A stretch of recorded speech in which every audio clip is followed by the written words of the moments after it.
Господин Михайлов, защо един данъчен директор се кандидатира за кмет? Много често ми задават този въпрос. Наистина работата в НАП е отговорна и много престижна, но преди 4 години аз и един мой колега бяхме избрани като съветници от Движение Царевград за Велико Търново и тогава обещахме на хората, че ще работим за развитието на общината. Обещахме на хората, че ще положим максимални усилия Патриаршеския храм на хълма Царевец да стане действащ църковен храм, за което наистина положихме много усилия. И понеже ние сме хора, които си държим на думата и виждаме, че финансите в общината в момента вървят надолу, че туристите в града все повече се превръщат в посетители, че хората ходят в съседни общини да си регистрират колите, че данъчната политика не е както трябва. Точно за това и се кандидатирам за кмета. Освен това знам, че натрупах и достатъчно административен опит и мога да се справя. Бихте ли обяснили слогана на вашите билбордове? Щом всичко тук ви харесва, не гласувайте за мен. Както аз, така и моя екип, който мога да кажа, че е чисто професионален, винаги сме били искрени с хората. Искрени сме и сега. Ако наистина им харесва, ако преценят, че в Търново нещата се развиват правилно, че живеят спокойно, че имат работа достатъчно, че имат доходи, наистина да не гласуват за нас. Обаче, ако преценят, че им трябва нещо различно, това сме ние, Движение Царевград за Велико Търново. Кои са основните акценти в програмата ви и какво ново и различно предлагате на великотърновци?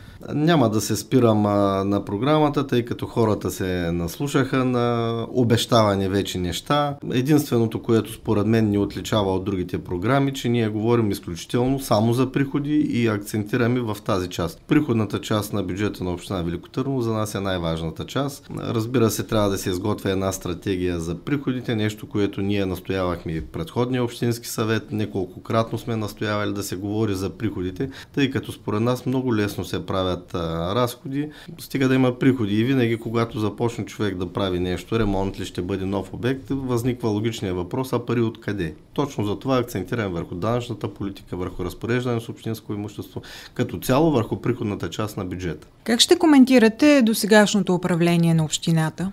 Не мога да дам еднозначен отговор, но не очаквайте от мен да отричам стореното. Така прави чест на сегашното управление, че не отрече постигнатото от предходното. Надявам се следващото управление също да не отрича това. И думата, която трябва да използваме е да се работи, да се гради. Всичко, което е направено е добре. Върху това дайте да направим нещата още по-добре. А в града се говори, че сте били един от най-талантливите футболисти на времето. Сега продължавате да спортувате активно тенис и риболов. Как ще коментирате състоянието на спортните бази във Велико Търново и региона? Наистина, спортувал съм много. Още от как се помня, влязох в залата по спортна гимнастика, тренирал съм с светила в спортната гимнастика, след което обаче топката се оказа по-привлекателна за мен и започнах да играя в футбол. Не съм стигал до професионално ниво, играех в децата и в юношите на Етър, след което започнах да играя в различни групи,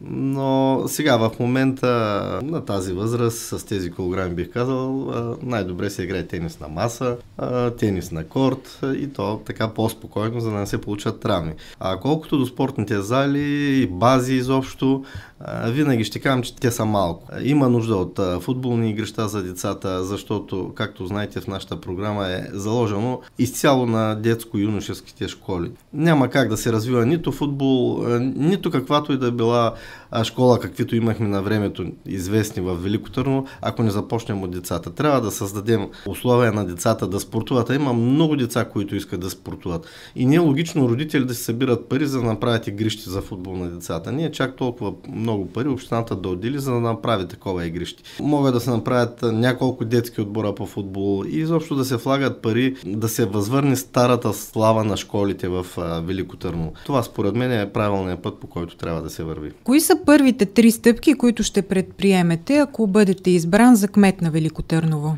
Ако бъда избран за кмет, първо най-вероятно ще разговарям с досегашния бившия кмет, какви са проблемите, какво трябва да се направи. Най-вероятно трябва да се направи финансов одит, който да установи какво е финансово-икономическото състояние в общината. Не говоря за ревизия, а говоря за одит. И след което резултатите от това, какви приходи има общината, какви задължения, какво трябва да се направи, да бъде внесено в Общинския съвет и съответно да бъдат запознати гражданите с това. И накрая, какво е вашето послание към хората? Хора, гледайте кой какво е направил, не слушайте какво ви говорят. Нищо в този живот не идва даром, всичко се случва с работа, с усилия. Ето защо ние от Движение Царевград за Велико Търново сме застанали пред вас с имената и лицата си, за да ви кажем, от вас зависи развитието на град Велико Търново, на община Велико Търново. Както се казва в една българска песен, утре започва от днес. Днес е 25 октомври. И ако прецените, излезте, гласувайте, направете своя избор, независимо за кого. Но ако искате нещо различно, номер 17 в бюлетината е Движение Царевград за Велико Търново. Местни избори 2015. Купуването и продаването на гласове е престъпление.